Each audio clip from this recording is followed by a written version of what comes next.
Welcome to the Biohacking Superhuman Performance Podcast. My name is Natalie Needham. I'm a nutritionist, a human potential and epigenetic coach, and I created this podcast to bring you the latest ways to take control of your health and longevity. We cover it all, from new technology to ancestral health practices, personalized interventions, and a very special interest of mine, peptides. Enjoy the show. Welcome back, folks. Today's episode is with an interview with Ian Mitchell, who by any standards is, well, he's a super smart guy to begin with, but he's been described as a number of things, including a brilliant researcher, an inventor, and by some people as a mad scientist.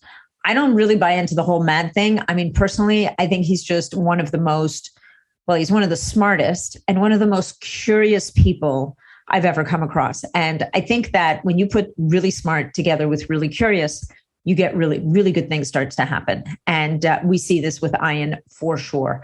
Ian is a research scientist by trade, but his breadth of knowledge and the problems that the puzzles, as he calls them, that he's been able to solve go everything from developing groundbreaking supplements for humans right through to developing concrete that sequesters carbon.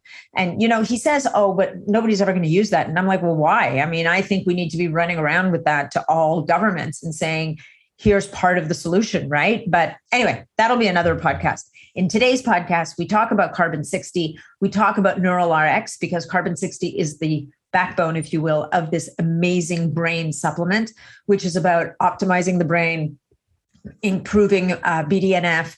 And he's actually had some really great success, even with people who've had some significant issues. As for people like us who are looking to optimize and improve our capacity, if you will, our baseline is already reasonably good. I find that I work really well when I'm using Neural RX during the day. And I also really love using a supplement where benefits will build over time. And this is one of those supplements, and we talk about it in the podcast. So let me not waste your time here and just leave you with our classic disclaimer, which is, of course, we're not treating, diagnosing. Everything in this podcast is really just about information, great information. So before you run out and buy anything or try anything new, make sure that you've checked with your doctor or your medical provider. Make sure it's not going to interfere with anything else that you might already be using. Beyond that, if you get value from this podcast, you know the drill. Please share it out. Leave us a review. Those reviews are so important to get us up the rankings. And if you have any comments or questions or anything at all, and you want to reach out to me, you can find me on Facebook in the Optimizing Superhuman Performance group. Or if you're not a Facebook person, I have a holding group on MeWe called Biohacking Superhuman Performance. I'm not there that often, but it's definitely there. But for sure, make sure that you go to my website, which is natnidham.com, and you can join my email list there. I'm not emailing anything about anybody about anything these days. I am going to start a newsletter in the next little while. I've also got a lot of things coming down the pipes. I've got a couple of courses. I'm working on a bunch of different projects. So if you want to stay up to date with what's going on with me, then for sure, go to natnidham.com, send me your email. And if you have any comments or questions, that's the way to send them. And I love comments and questions. I love when people reach out to me. All of the communication I get from you guys is really what keeps me going and tells me what you like and what you don't like and all that kind of stuff. If you're looking for me on Instagram, Natalie Needham. If you're looking at me on YouTube, I will post this. If you're listening to this, I also post the videos on YouTube, just my name, Natalie Needham. And that's it. That's all I've got for you guys. Oh, how do you get Neural RX? Right. You go to WizardSciences.com because, of course, what else would you call this company? WizardSciences.com. And you can get 10% off if you use promo code BIONAT10. So BIO, NAT, NAT 10.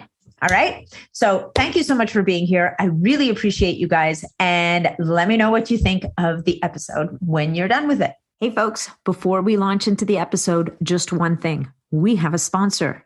drinkhrw.com. This sponsor is all about the magic of molecular hydrogen, and they make the most incredible molecular hydrogen products. They make molecular hydrogen tablets that you can easily just drop into your water every morning as you start your day. They actually even have flavored ones in raspberry flavor, if that's your jam.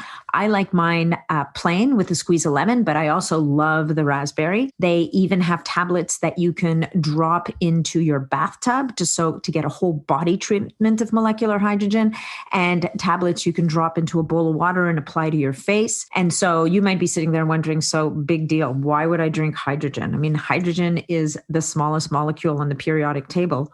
Who cares about hydrogen? Well, let me tell you, you care about hydrogen. A lot about what we talk about in this podcast is about health span and lifespan. It's about aging well. It's about longevity. It's about managing your body system so that you can look, feel, and perform your best. And molecular hydrogen delivers on these points like nothing else does. Think about this. Molecular hydrogen actually combats oxidative stress as well as supporting a healthy inflammatory response. Now, we know that inflammation is at the root of virtually every major disease out there. We also know that it makes us basically age faster. So I would qualify molecular hydrogen as a preventative aging supplement, and it is one of the easiest, healthiest, best out there with zero negative side effects. It indirectly mitigates the damages of those three issues that ultimately lead the way in virtually any disease state and fundamentally are the driving forces in why we age. We're talking imbalances in oxidative stress, in inflammation, and as well as increased insulin resistance.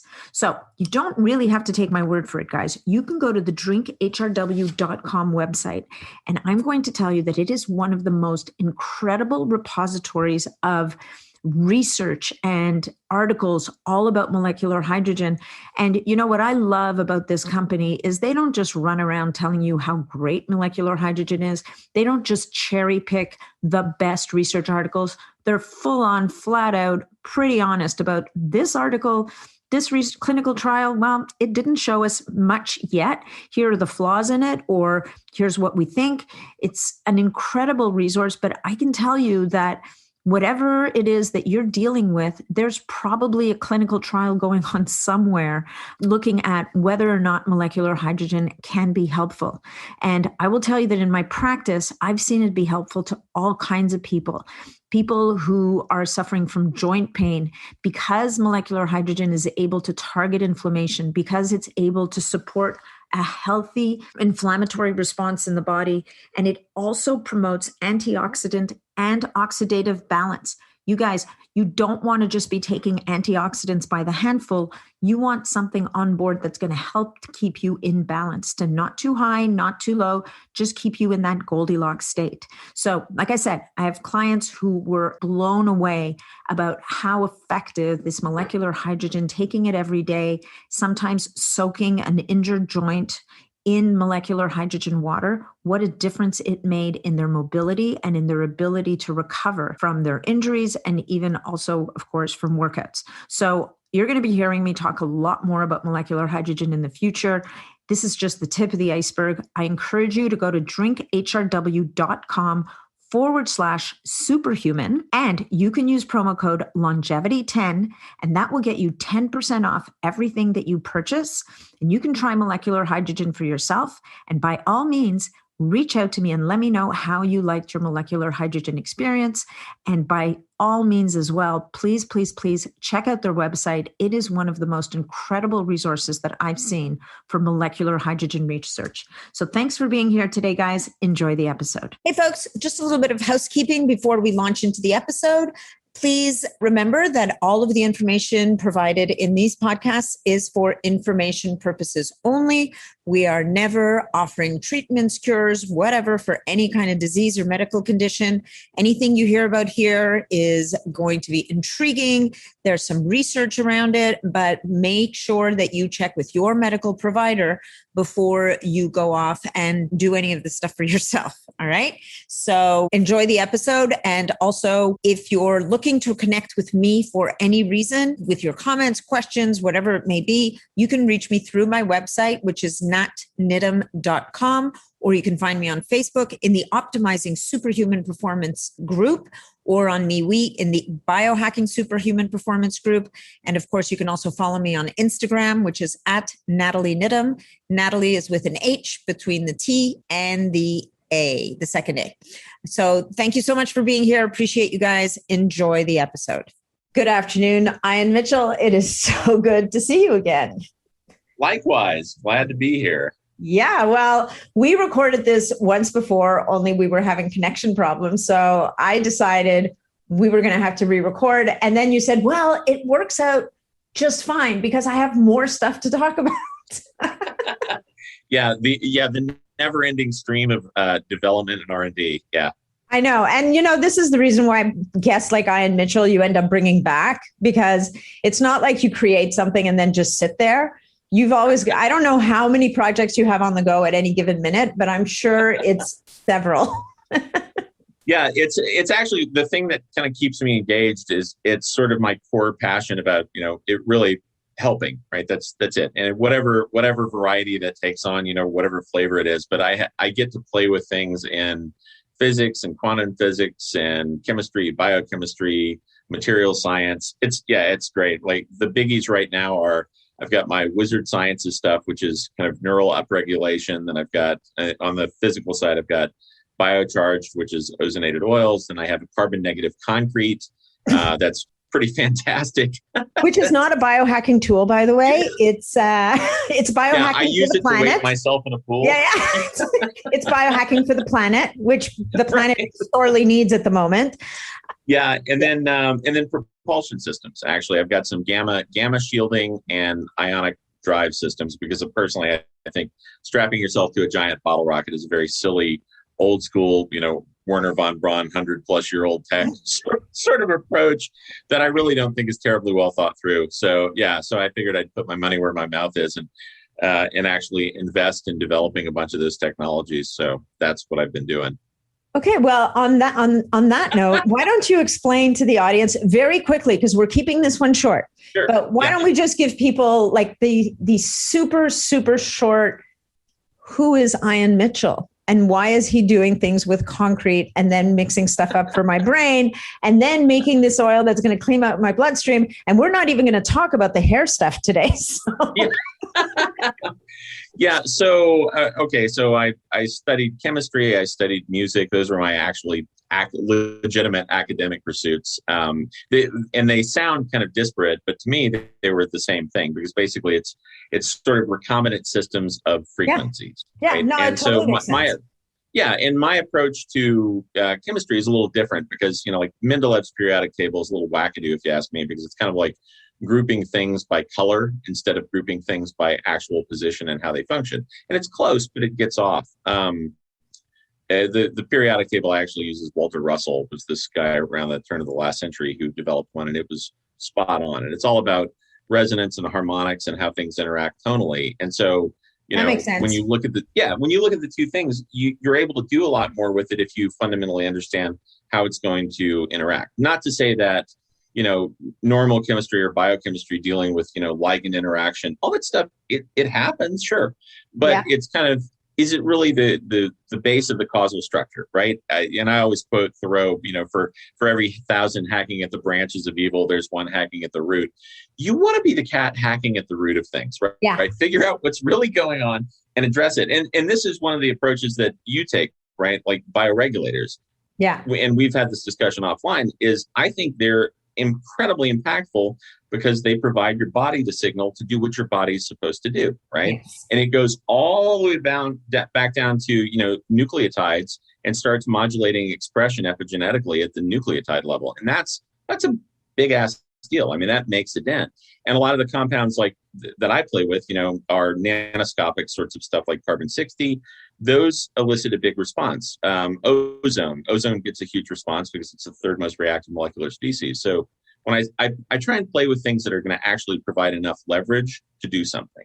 And all of the disparate things, when I opened my lab, I wrote down 6 things on the board, just kind of stream of consciousness, that my goal was, what can I do to leave this place better than it was when I showed up? And the 6 things that I wanted to knock out were aging, cancer, clean water, global warming, superluminal travel, and there's one other in there. I'm sure it'll pop up in my head. But they were just little goals, guys, kind of like I'd like to grow marigolds in my garden this year. And also I'd like to learn how to cook rice.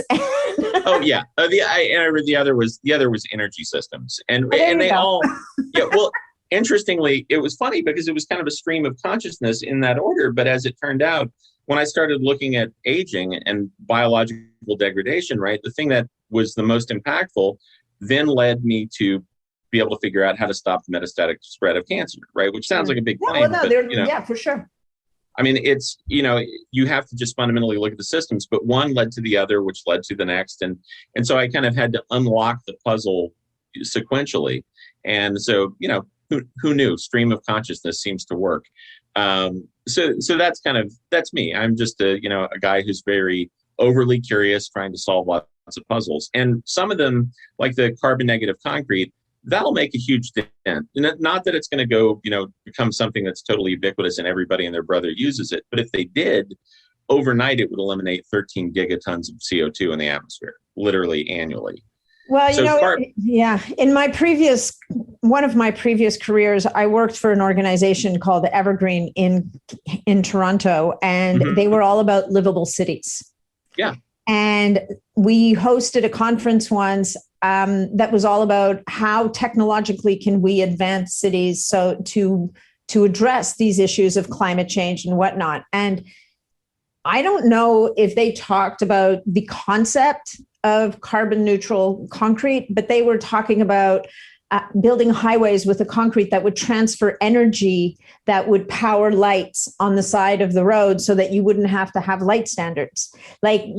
These ideas of taking a building material that is ubiquitous on the planet and basically harnessing it somehow so that it is doing something kind of like a tree, right? A tree takes water, produces carbon dioxide or oxygen, takes carbon dioxide. So what you're doing is saying, okay, we're kind of running out of trees. Got a shit ton of concrete around. What can we do with concrete? Like, that's pretty freaking awesome. So I think everybody should be using carbon neutral concrete. I do too, actually. Well, it's to be clear though. So when we first started working on it, the idea was neutral. And then I hit neutral really quickly, right? Because concrete production accounts for 8% of the global CO2 emissions. Neutral was very simple. It was just negating 8%. But then as one does sometimes, I thought, neutral was easy. How much can I push this thing? So without getting it out of cost parameters and without making it too terribly difficult to do, because the other thing is the adoption rate is going to be so low that people won't do it and you won't have any impact. So with that particular thing, what I tried to do was set it up so that they can just ship out one component and replace it with, a different type of mixture, and it does the entire process. So in the case of this stuff, it's you eliminate a great deal of the sand and you replace it with another component. And one, sand is running out, and two, the other component sequesters carbon in a much better way. So it ended up being a net negative of 24%. So it eliminates the 8 that's positive and then sucks out another 24. That's 30%. Yeah. So that's the thing. So you could eliminate almost 32. A third. Yeah. You could eliminate almost a third of all the greenhouse gas emissions in a year just by producing all of the new structures that are produced out of carbon negative concrete. Wow. So it's impactful. Again, it's finding ways that are right there in front of us. The obvious thing that we can do that everybody's already doing that will move the needle. So that kind of gets back to the core of really how I'm trying to approach things is, we've got a finite amount of time. And actually longevity, I think, was the first thing, because personally, there are a lot of things I want to help with, but I think it's going to take a while to figure all of them out. So the first obstacle was longevity. If I can put time on my own clock, then I can start really working in earnest to try and solve some of these things before I keel over, and at the point at which I take it, as my dad always calls it lovingly, the dirt nap, hopefully I will have had a very I've never heard that. That is exceptionally great. Yes. Yeah, it's pretty good. It's save the fact that he frequently calls me at this point because his health is failing a bit and goes, well, I'm getting close to the dirt nap, and he really, very much, just kind of looking at it very academically and very dryly. He just knows that his own mortality is impending. So he just, he tries to approach it with a bit of levity, I think. But Lovely. Yeah, it is. So for me, I put time on the clock by virtue of longevity. And the thing that hit me the most right when I really started focusing on that as an issue was that carbon 60 study that you and I have talked about, the one that everybody calls the rat study, the Fatih Musa Bhatti study from Paris. And I basically recreated that in my lab. And a lot of people, often wonder, like, has anybody recreated the study? Yeah. Yes. Okay, so for people who don't know about the rat study, because there's always going to be a few people who don't, sure. Why don't you tell us, quickly, basically this was when they were doing the trials on the rats to find out, okay, we're putting this stuff out into the world. How toxic is it? How long will it take? And how much will it take to kill these rats so that we can come up with that LD50, right? Yeah, and exactly. Then not only did the rats not succumb at any reasonable amount, they ended up living, 90% longer? 90% they got tired of feeding the last rat, so they killed it. But they wanted to publish. I think it's probably more than like, oh my God, we've got this great data. It'll put us on the map if we publish. Yeah, so they did. They sacrificed the last rat, which is, I think, a bit short-sighted, but, hey, whatever. Yeah. Still kind of an amazing result. I don't actually think it would have made it much past the 90% mark. And the reason I say that is when I did it, I redid the study, but I did it with P53 knockout mice. And so what I looked at was I tried to find the most short lifespan that I could to kind of do a really comparative analysis. Right. So P53 they used Worcester rats, right? Yeah, they use Worcester rats, right? And so those will live 2.5 years. And if you double it, you got 5 years of rat time on your hands. So I wasn't really wanting to go down the very path of having that much rat time on my hands. So I opted for P53 knockouts, and because those are what people generally call cancer mice, or cancer rats. So in this case, I used P53 knockout mice, and so their lifespan, they have an incredibly well-defined mortality curve because so many people use them for oncology research. And what I found was the type I used were the homozygous. So it was the knockout, negative homozygous, which had the shortest lifespan. And they should have only lived about 6 months. Well, they ended up living 93% longer on average than they were supposed to. And what led me to item number 2 on my list was not only did they live 93% longer, P53 knockout that's your tumor suppressor, is the P53 gene. Yeah. So when you have a P53 knockout, there's no tumor suppression. So the reason you use them for oncology research is because they spontaneously develop tumors, right? So you get all this idiopathic tumor formation, which is, the fancy sciencey way of saying that the tumors just present randomly throughout the body of their own spontaneous origin. And so when you have no suppression, you just expect that they're going to present with tumors all over. And they're the ones that end up with bulbous growths, all over their body. And it's very kind of an unfortunate lot in life to be born as a cancer rat. But mine, they didn't end up with tumors. And it was very peculiar. So the first one that died, I opened it up and did a necropsy on it, and I couldn't find anything. It obviously died of a femoral hemorrhage. There was maybe what appeared to be a little mass of something, but very, very tiny. And I thought, I don't do this every day, so I'm going to send it off to a veterinary pathologist. So when the next rat in the cohort died, and then the next, and the next, and the next, I kept sending them off for vet pathology, and none of them came back with any conclusive masses. And it was very odd to me that mice that were designed to have tumors didn't have any tumors. So that kind of led me down an entirely different avenue in looking at using the negation of some components of cellular biology as a trigger to knock out metastatic spread of cancer. And really, it's pretty fundamentally simple, because Johns Hopkins released a paper showing that the cancer uses interleukin-6 and interleukin-8 to promote metastasis. So it very brilliantly co-opts your own immune system to signal its spread. Who knew? Nature, give it time and it'll figure things out.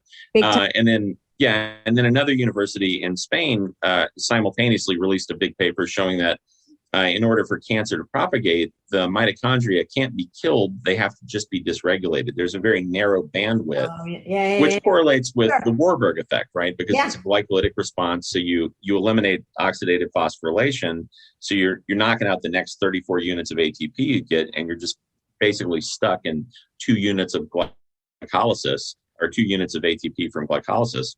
And so it was very similar, but the serum that I put together after seeing that knocks out both of those components. So it drops cytokine responses and then suppresses the ability of the stuff to spread, but it also upregulates ATP production in the mitochondria beyond the threshold where cancer can actually propagate. So, wow. so it's, pretty handy. I have a question. So did the mice get C60? So this was buckyballs fullerenes. So they were getting C60. Were they getting it for their whole life? Like, did you keep giving it to them their whole lives? Because that's another thing that people miss in that other trial is that they only got it for a portion. The whole time. It was only part of their lives, right? So how long did you give them the carbon 60? So I started 2 months in, so which would, be effectively probably for an average lifespan would have been akin to giving it to somebody at about 26 to 28. Yeah. So starting it at that age. And then I did dose them for the remainder of their life. So I didn't, the body study, and that's BAATI for anyone who wants to look it up. In the body study, they didn't do that. They just gave it for a narrow window. I think it's 7 months or something. Yeah, and then the effects, and then the effects continued throughout their lifespan. So I think what happened there, kind of looking at it retroactively, since I did one, they did one, and another group did one actually, but they found, and this was recent, they found that it promoted tumorigenesis, right? So they were getting tumor growth. But right now, the interesting thing about that, I personally think that they were perhaps a bit off in some of their methodology, because it's really easy to squirrel C60 if you have any sort of light exposure at the wrong frequencies, because as much as it's a very profound antioxidant, it's also a very profound oxidant, and it will pump out singlet oxygen like nobody's business if you hit it with the right frequency of light. So when you're prepping it, making it, if you don't have the right environment, it's very easy to pump out all sorts of negative stuff and crack the oils that you're binding it to, right? So if you fractionate the lipids just by virtue of breaking them into smaller chains, sometimes you end up with, lipid peroxidation byproducts that are really bad. Like it would be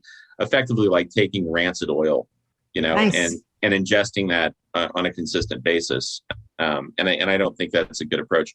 Incidentally, the same group that did that also tried to license my patents for cancer technology for the C60. So even though their results were seemingly detrimental and negative, they still seem to be somewhat interested. So Interesting. And so that methodology isn't published, like where they got their C60 or how they produced it, because you can make your own, I guess, but. No, they actually, it's listed, and I've read the paper. It's listed in their materials and methods. So, I mean, they talk about how they did it, but again, it's all the things that you don't pay attention to that get you, right. What's your light exposure? I mean, if you really want to be a nerd about it, you can look at the frequency response. Do you make it in a space where you only have red lights? Do you make it in a space where, you're getting so many joules per, square centimeter of exposure to photons? Like you can really drill down and kind of nerd out about it.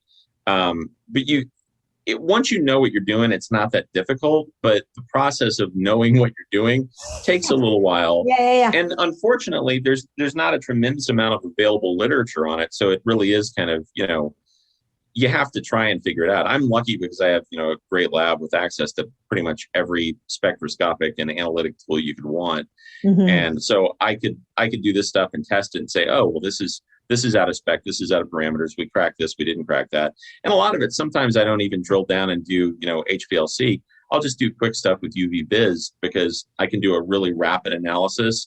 And you can see if things are really greatly out of the parameters. And then once you've figured out kind of the ballpark of how to approach it, you drill down and then you do like a GCMS or HPLC analysis. And then you can see exactly what you're doing.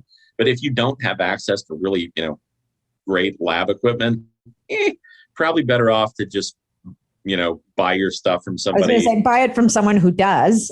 Yeah, and there are a lot of good companies. There's my old company, C60. There's SES Research. There's the guys at Purple Power. I mean, there are a whole lot of people that are producing just straight up C60. Granted, they all do it in different lipids, but I know that those people know that they actually know the process and know what they're doing, and I've seen how they do it. So I would, if I were dealing with C60, I would buy it from the guys who actually do it. That sounds consistently. Good. All right. So seeing as we're talking about C60, why don't we start with our comment? Because we were going to talk about two things today. We're going to talk about biocharged And we're going to talk about Neural RX, which is one of the WizardSciences newer products, I think. Is it newer? Yeah, it's the only product I've released. So it's, yeah. And wait. You released Biocharge? No? Yeah, I did, but through a separate company altogether. So I see. Yeah, so you'd actually go to biocharge.co to find the Biocharge stuff, and WizardSciences.com to find that. And they're two different approaches. So both handle oxidation, some in a proactive sense and some in a reactive sense. So the Neural RX, basically the idea there is I use C60 as a backbone mixed with caprylic acid, so the C8 fraction of an MCT, just because, brain octane oil, basically. So it's very, very potent.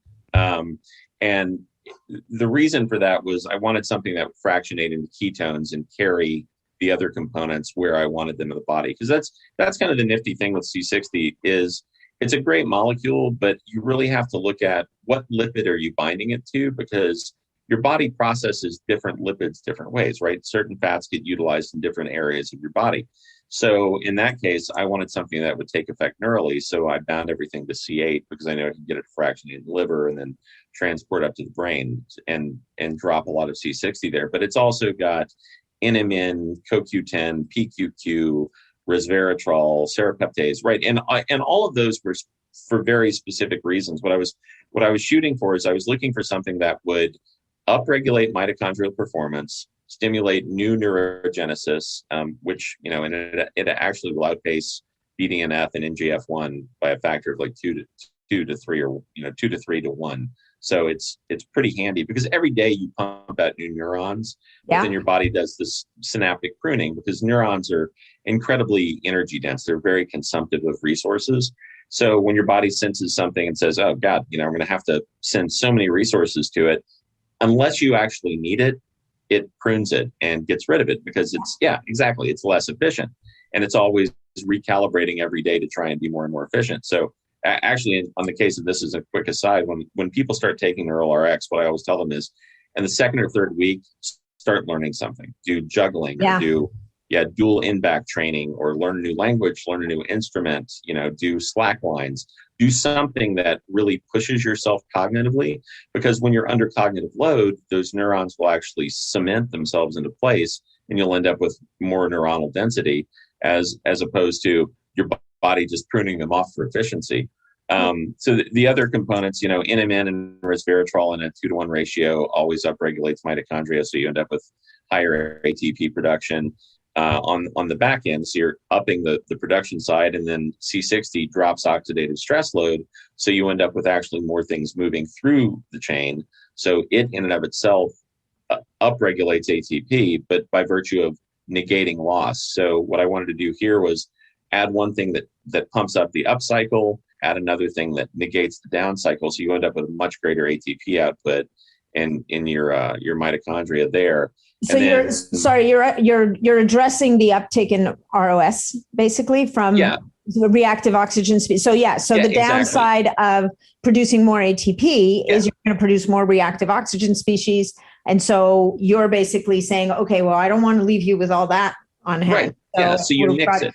Yeah, you mix it. So you balance that out. So it not only, does it take care of just the normal reactive oxygen species production that would be happening, it'll eliminate more. So as you upregulate the cycle and you have more load on it, you need something to counterbalance that. And then, CoQ10 to help, the same thing with the ETC, the electron transport chain. You just want to upregulate certain components in the cycle. And then PQQ, that was because I did an experiment to see how far I could push the output. And at a certain point, you end up popping the mitochondria, right? You get so much electron potentiation that they pop like popcorn. That's not so good. No, and that's not so good. So I obviously dropped that down. When you're figuring something out, I approach it sometimes where I try and discern what are the parameters, like where are the limits of this thing. Right. And so on the one end, you have, mitochondrial death via too much electron potentiation, which is not a good thing. So I downregulated that, obviously. But then I thought, well, if you've got this huge uptick in potential energy by virtue of a supplement, then you can either have it all these mitochondria kind of redlined at the peak capacity, or you can simply stimulate mitochondrial biogenesis. And once you have a lot of mitochondria, you upregulate the number of mitochondria, hence the PQQ. Yeah. Then you're spreading the load. It's kind of like I always jokingly tell the guys in the lab that, it's like a Ford Fiesta. You can get it to 600 horsepower if, you put nitrous oxide, but it's going to blow the motor. Or you can just use a very nice Maybach V12 and completely distribute the load and, get the same horsepower. So I decided to kind of upregulate, to keep the metaphor, to upregulate the cylinder count. So just by adding more mitochondria. And so it distributes the load, so you're not running at a red line all the time. And then the other component, serapeptase, goes in so that it can actually, it's a proteolytic enzyme. So that was an interesting one. I'm curious about that. Well, so when you start upregulating energy production in your brain, your brain has all sorts of byproducts that come off, and you need to clean the system. And the way you actually clean your brain is with the lymphatic system, right? So it triggers at night, and it uses cerebrospinal fluid and washes your brain, but it does it at night. So I wanted something that would break down the aggregate proteins and plaques that always form.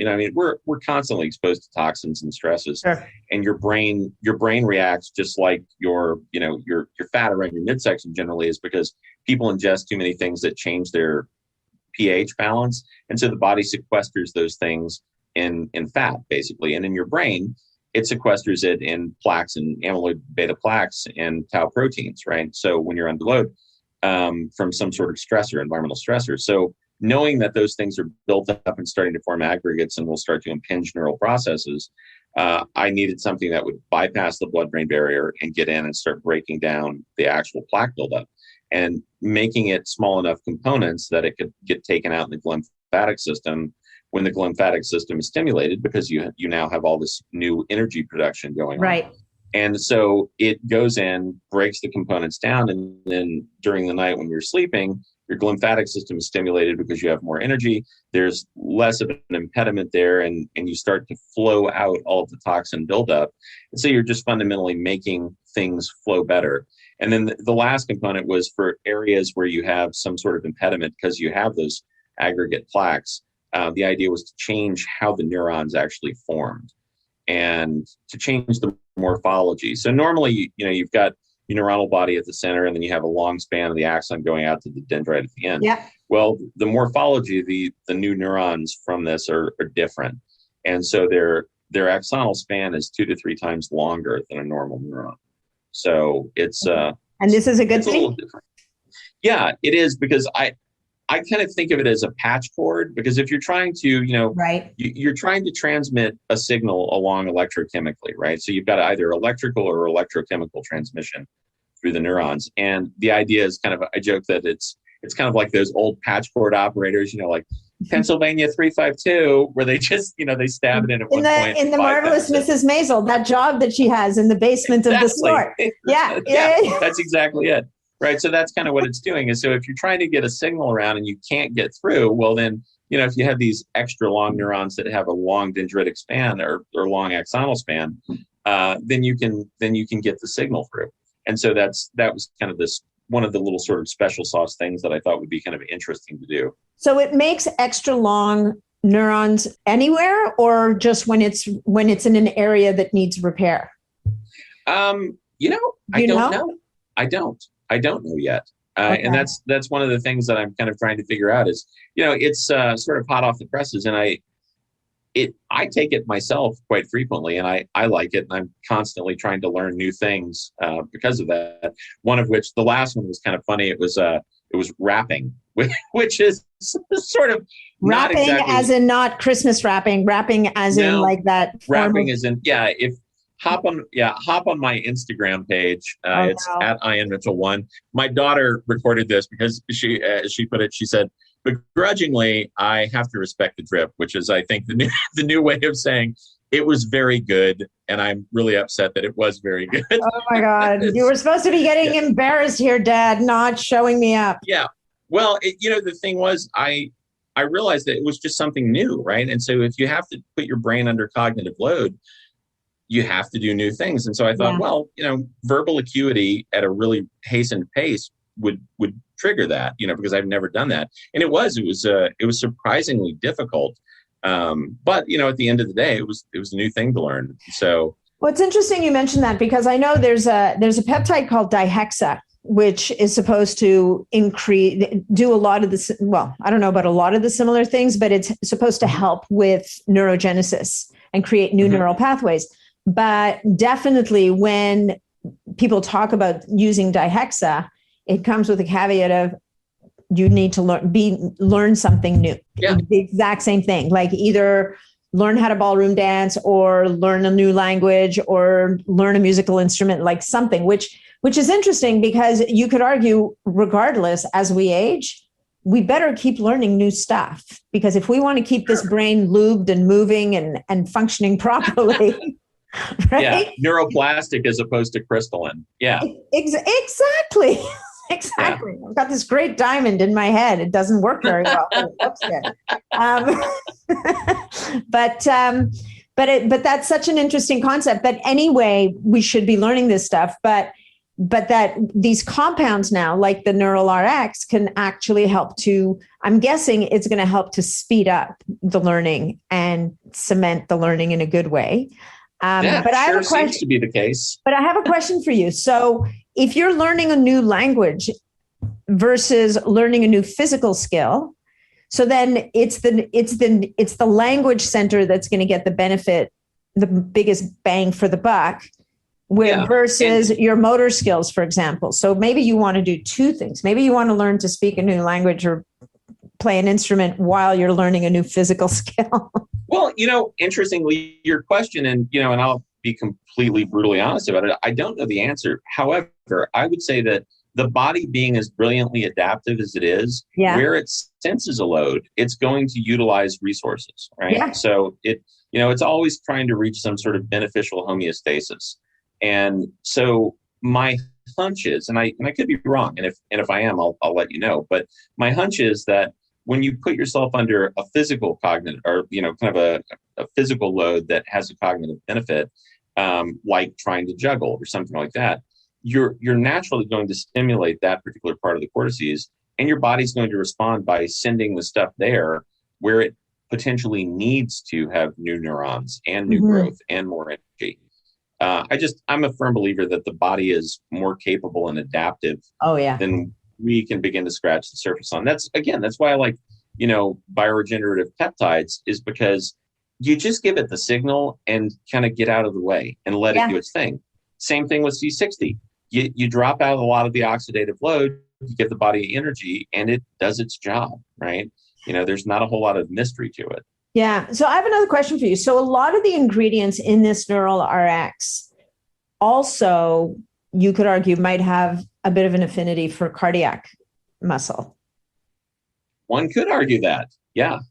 Yeah. And one CoQ10, even the C8, right? I mean, yeah. And I think really the affinity there is kind of like, and you could also argue the same thing for visual and ocular things. Right. And I think the reason for that actually has to do with a propensity for those areas to have a heightened mitochondrial density. Right. So it's not just that it correlates because, it's your heart. Your heart has 5,000 mitochondria per cell, followed by your brain, followed by your eyes in a guy. And in a woman, it's your ovaries, then your heart, then your brain, then your eyes. And no kidding. Order. Yeah. I did not know that.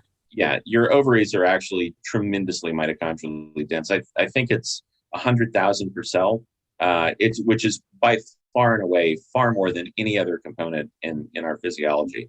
And even after, does that stay true even after menopause, or do you think that's premenopause, or do you not know? I think that's premenopausal. Yeah. I would think so too, because the body's not going to direct that much energy to something it doesn't perceive it needs anymore. Right. And having rolled quite a few people out of menopause by virtue of some of the supplements that I've made, which I thought was, as a guy, I thought, ooh, you're markedly de-aging. That's a great win. Surprisingly, I was met with a bit of disdain and reluctance. Really? Because I think they are being very short-sighted. If we think about the downstream effects of menopause, like skin, brain, like all of these things start to go downhill. I don't know. You can send me some of that stuff. I'm down. Yeah. Okay. I will actually. Yeah. And it's, again, I kind of felt bad. Like I was championing it like, oh, this is great. You know, This when they is super called and awesome. talked to Yeah. me. Yeah. And literally every single time it happened, there was a bit of resistance. I was kind of surprised because I thought, well, this is perfect. This means we've actually rolled you back. You know, the clock has rolled back. Woo! Go team. And they're like, what? I have to deal with birth control again? No, I don't want birth control. Yeah. Yeah. Apparently there's some downsides to it, of which I was not terribly familiar. So, you know, suppose you can't be all things to all people. And since I lacked that particular bit of the plumbing, I wasn't really keeping it at the forefront of my mind. So, yeah. All right. Well, that's very interesting. Okay. So we're talking about Neural RX. So how long has it been out, and how many people have you gifted with it? Like, I mean, how many people have used it? What have you seen? You yourself like it, which is awesome, but your brain's already going about 10 times the speed of anybody else's. So you don't count. Who else? A lot of people just, you know, surprisingly, so many people have looked at it. I think we've had, you know, on a platform that I didn't really know much about, TikTok, which I thought was for dancing videos. Someone posted chronicled their experience using the Neural RX on TikTok, and it's had, with all the videos they've done, it's had close to 1 million views, which was kind of surprising. Yeah. And I think so far about 1,000 people have taken it. And so far it's great. I mean, everybody has the same basic reaction. I've had a couple of people, I actually spoke to someone this week who said, you know, I had heard about it from Molly Maloof, who's a doctor that runs the Psychedelic News Hour on Clubhouse. And Molly had taken it, and it worked exactly as it's supposed to. So she had recommended it to a couple of people and posted about it. And one of them said, oh, it didn't work for me. And so I called him because I'm always curious, like, sure, where was I amiss? You know, where did I go wrong here? So I called him and we spoke, and actually he hadn't shaken the product. So, and unless you resuspend the components, it's difficult. Well, that was the first part. And then the second part was his metabolic profile was a little different. And because of his accelerated metabolic rate, he just needed to up the amount a little bit. Right. And he was also, because of some other conditions, sort of suppressed on a cellular level systemically. So he really needed some other components, because you can't just address something like your brain and say, oh, I'm going to just address my brain. If the rest of your physiology is dying on the vine, your body's going to prioritize what needs it the most rather than sending it to that first. So I've actually been looking towards physically fixing him up a little bit so he can actually get the experience. Because when I see somebody, it's, you know, I mean, I do all this stuff because I really genuinely want to help. And when I see somebody who's not getting the benefit, I want to know why. You know, is there something, because sometimes you pick out the best bits of data from the outliers, you know, if it hits because, you know, when it works incredibly well, why? When it doesn't work well, why?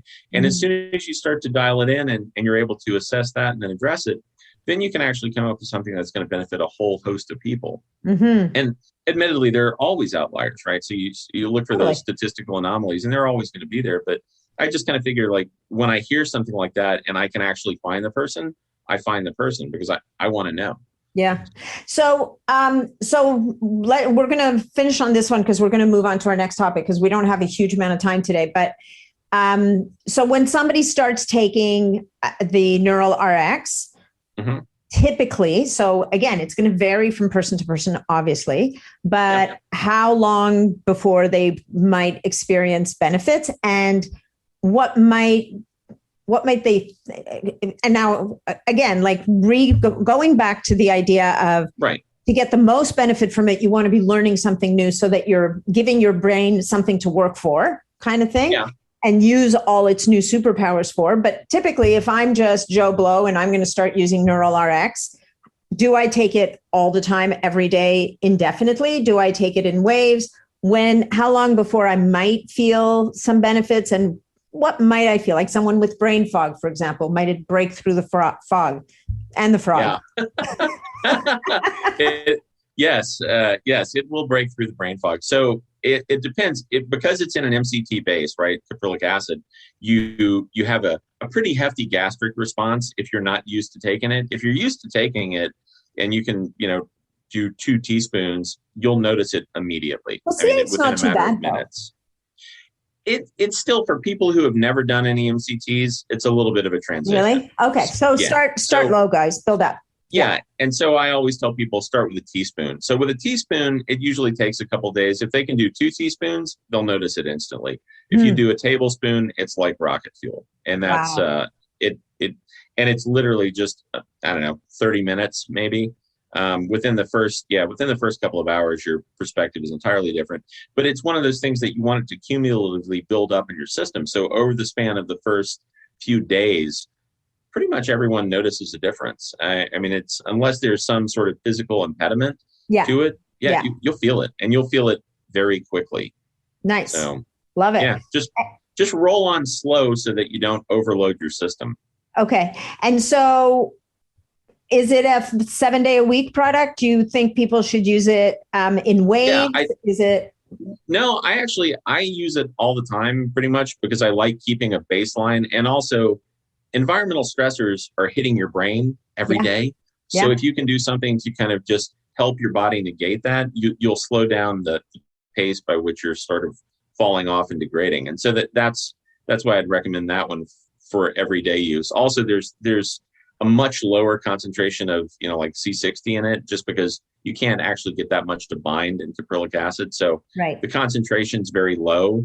So it's not going to have any, and that actually, having looked at it for years now, it doesn't appear to have any detrimental impact. But just on the off chance that there were potentially a buildup, the buildup would be so incredibly slow that it really wouldn't matter. But I don't recommend people do a large dose of it with, what we jokingly call the wizard dose, which is the tablespoon. Because 15 mils, unless you're really doing something that's academically or mentally rigorous that particular day, if you're trying to crunch through a term paper or you've got a final, knock yourself out.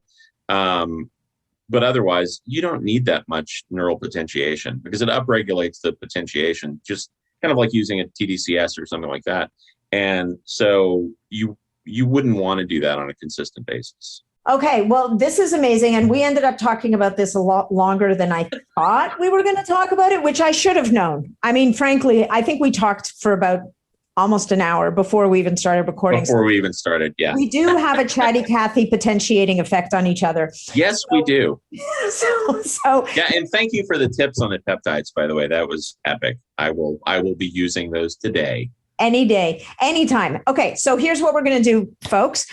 You've got the goods on Neural RX. You can get it at WizardSciences.com, and you can save 10% with promo code BioNat10. And our other topics, which are equally fascinating, we are also going to talk about biocharged, and we're going to answer a lot of the questions that people have asked me, because this product's been out for a little while and there have been a lot of questions about it. So we're going to answer those questions in the next episode. And we're also going to talk about Ian's other new product, which is mystery. Does it have a name? Yeah, Hair Science System. Yeah, Hair Science System, which not only will give you beautiful, glossy, amazing locks, but it's going to make it grow where maybe it stopped growing, sort of. So that's how it works. So that's what we got. That's it. Yes. Parting words, Ian, for the audience, or are we just cutting it off and you got to jump? No, I love you guys. Thanks for listening. Yeah, and thanks for being here, and thank you so much for being here today, Ian. I really appreciate it. Yeah, it's always a pleasure. And so perhaps the part 2, maybe live. Yeah, so we're talking about doing a live episode at the Upgraded Labs conference in September. I think it's September 16th to 19th. Yeah. And we're both going to be there. So I think we're going to go live. We're going to go, I don't know, we're going to go outside somewhere and hang out. And that's fantastic. Yeah. and first we're going to chug some Neural RX. So. Yeah. And I will, I will partake of that every day. So I'm happy to do it. We can put it in champagne glasses and go to town.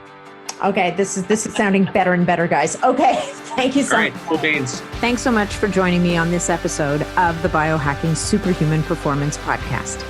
If you enjoyed the show, please remember to leave us a 5-star review on iTunes, because that's what helps us to be heard and to be seen. If If you'd like to connect with me directly, or if you'd like to leave any comments, or if you have any questions about this episode, please reach out to me directly through my website, natnidham.com. And of course, if you're not already a member of the Biohacking Superhuman Performance community on Facebook, that's where you'll find me every day. It's a short application. Just answer a couple of questions and you're in and interfacing with other amazing biohackers.